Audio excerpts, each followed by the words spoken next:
So with the Miami Grand Prix happening this weekend, this has naturally led to discussions about the track, and as usual, people hate this thing. People always cite how the track is anti-racing and how the turns are Mickey Mouse, and I don't deny that. It's almost objective to say that Miami is a horrible track, so why would it be here in the first place? Well, like Mr. Krabs said, money. The FI and FOM don't care if a track is bad. What matters to them only is profit, and they always get it. So if life has to be this way, all we could hope for is that the tracks at least get better, but we can't even get that. The new Madrid circuit was shown the other day, and the talent of the guy driving it represents how all of us feels about the circuit. It's dog shit. So I've had enough. When life is horrible, I do what I do best. I yap about how it should be better. So that's what this video is, me yapping about how to fix these circuits. However, if you read the title, you would know that there is a twist to this. I'm not going to say simply what each track needs specifically, since I am not a track designer. I know this layout would suck with the cars, but I don't know what would work. So instead, I'll just give other ideas on how to fix them, and by other ideas, I'm talking about opening Pandora's box here. Throw away all logic and reasonings, because my solutions utilize none of it, and you must get down to my level if you are to hear me out. So go join the Discord to dump your ideas you have, and subscribe if you're new if you hate greedy corpse. So enough yapping, and here are some ideas on how to fix certain tracks. Now, despite what the video title says, I'm not gonna do every single track. Don't get me wrong, most are here, but there are a couple which I think are already good enough for F1 and don't need any fixes. Of course, big disclaimer, the tracks I excluded are tracks I deem already great in F1, so yours will most certainly differ from mine. So with that, the tracks I excluded are Jeddah, because that track is always a wild card, Canada, because I think the races are always good, Austria for the same reason as Canada, Silverstone for the same reason, Baku because everybody loses their minds here, and Brazil because it's simply the best track. Alright, with that out the way, now it's time to feast with the other tracks. I'm going in the 2025 calendar order, so first up I have Melbourne, and this one is simple in my eyes.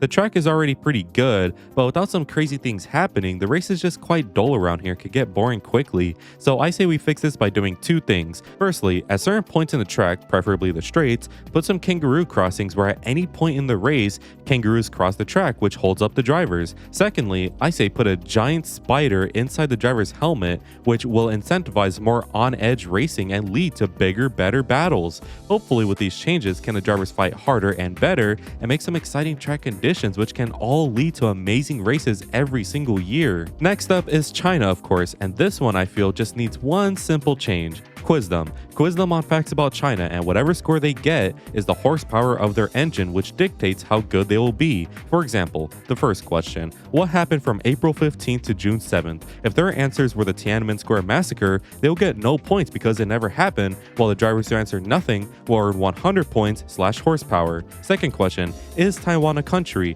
Drivers who said yes will get no points, while drivers who said no get 100 points. I think you get it by now. I think this could lead up to mixed up grids, and maybe Zhou can finally win his home race one of these days. Japan is next, and for this one, I think the change is a bit more complicated, I would say. Japan is known for many things, and I think one of the best aspects is anime. One of my favorite animes ever is Code Geass, where mechas are present, so you know what I say?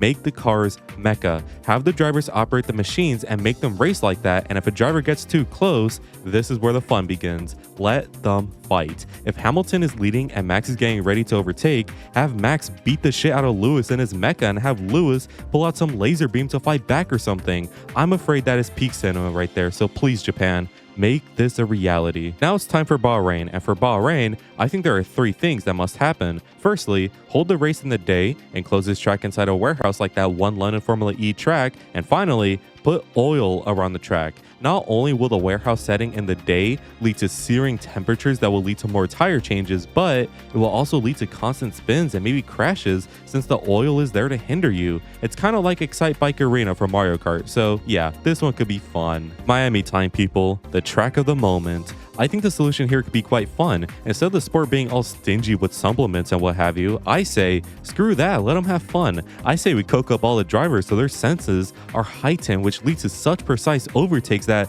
we all cream our pants every time we come here. And I'll take it a step further. To further energize the drivers, why not make the cars two-seaters and have a Miami star next to them hyping them up? Charles can drive with Pitbull, who is singing in his ear, which of course leads to the title being won in Miami. The answer is right there, guys. For Imola, this one is tough since Imola really is just that boring. However, I know just the idea. Put the Italian brain rot guys everywhere around the track and either have them wander around or attack. Whatever their free will determines will lead to the action of the race. So let's hope these sloth creatures could lead to better action than what we have now. Monaco time, and this one has actually been given a solution already. The FIA is making it mandatory that all cars must stop twice in the pits, which hopefully mixes up the order. However, I want to take this further. Do that, but instead of making 2 stops mandatory, make 0 stops mandatory and make soft tires the only tire to be used. And to take it even a step further, DRS will always be open. This will lead to a boring start, but when the race ends with each car driving on the rim and sliding everywhere, hey man, don't say I didn't tell you it would cook. It's either this one or replace the cars with yachts, so tell me which one you like better. Now for Spain, and for this one, I say give the drivers a break. Let them kick up their feet and watch the real racers, or rather, racists. Gather all the anti-tourist people from Barcelona and make them chase a tourist around the track.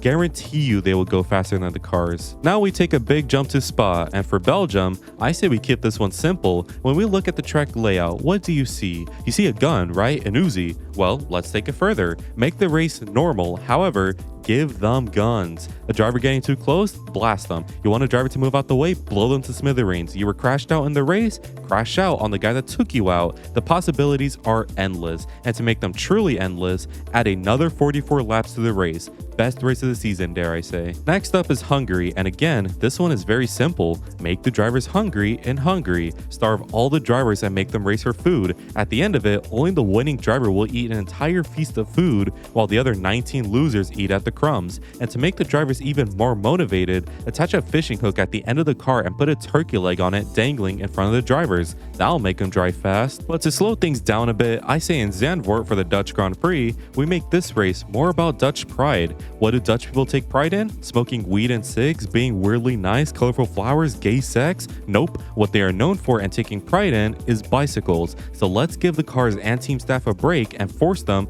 to race on bikes around the track. I don't know how they'll take the bank corners, but they'll figure it out. Just hope and pray Bottas ain't on the grid for this race. Now, contrary to Zandvoort, let us speed things up again. For this one, we need a couple of changes. Make the oval layout standard again and place a gate on the path to the race layout so the drivers only go in ovals. Then place a bunch of the speed up boosters from Mario Kart all around the oval so when the drivers drive, they go so unbelievably fast that they may as well be in a particle accelerator. Then after 20 laps of building up speed, launch them onto the full layout and see how fast they go. It will be a blur, but it will be a beautiful blur. Oh, and also give both Ferraris a 50 lap lead for obvious reasons. Singapore time, and for this one, again, 2 changes. Firstly, get these lights off, they're way too bright. There we go. And secondly, add a bunch of humidifiers everywhere that will make the air even more humid. That way, drivers can be in a living hell and drive faster. Also, if they think they could take the easy way out and crash, execute all drivers who dare to DNF. This race could lead to driving brilliance since they'll be driving on instincts. So yeah, goated racing coming. Now for Coda, and for this one, I think we should do the only logical thing there is to do. Deport everybody who looks like an immigrant and add 500 billion% tariffs on all imports from China.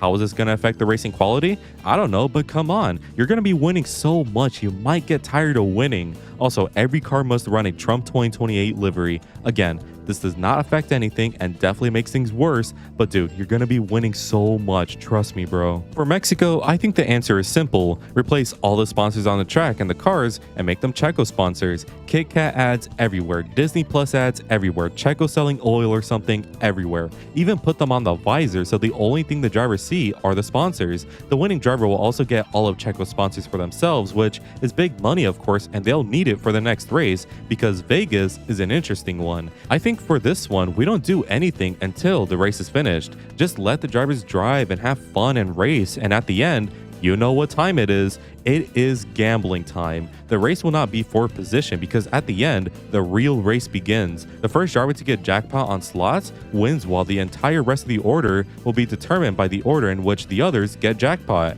I think this will lead to enthusiastic energy all around. I mean, just look at these guys having fun and living in the moment on slots. So the drivers will have lots of fun, I'm very sure. For Qatar, I'll keep it a buck with you guys. I got nothing. So let's reuse Monaco, where we have the drivers use the softest tire compound available, mandate 0 pit stops, and keep keep DRS open at all times. However, I will make one addition. Remove the straight. Instead of the straight, make it S's because the more turns the better, right? It's gonna be so fun, trust me man, and will totally lead to no punctures whatsoever. Finally, Abu Dhabi. The race where Michael Massey lost his job after saying fuck it, let's vibe and break the rules, will be the host for that ultimate idea. For Abu Dhabi, there will be no rules at all. Cut corners, dive bombs, zero stop, kill your competitor by calling in mercenaries, do whatever man. The past has proved rules can be bent, so let's bend them to the point they break. Let this be the Wild West Grand Prix. The most creative driver wins. And those were my absurd solutions to make each track better. Overall, I had fun with this, and it's nice to yap about stupid shit once in a while instead of yapping about stupid shit with a purpose. Add that to the words of wisdom. Anyways, I want to give a quick shout out to all members of the vlog for their continued support, and make sure to join in if you want cool benefits as well as just helping me out. Anyways, if you enjoyed today's video, make sure to leave a like and subscribe since it really helps me out, and make sure to let me know in the comments what your ideas are. And as always, have an amazing day. Good weather for the duck.